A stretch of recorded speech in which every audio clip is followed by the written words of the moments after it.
ay nag-ibang bansa, dala ang pangarap at pangamba, pagtulo ng luha, di alintana, kagustuhan, maiahon ang pamilya.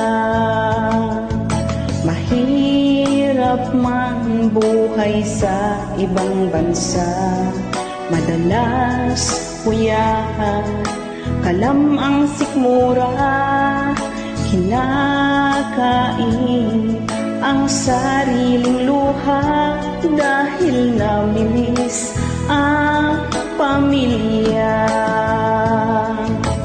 Kung ikaw ay mag-ibang bansa, dalhin mo ang mahabang pasensya, pagkat di madaling magpaalila, puno ng hinagpis at pagdurusa, ang tangi kong nalang pakiusap sa aking pamilya.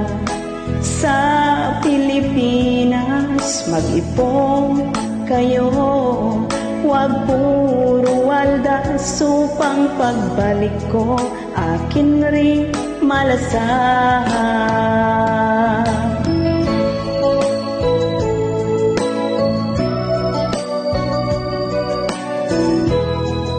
Sa aking mga kapwa OFW, kahit saan mang sulok ng mundo, mabuhay po tayong lahat.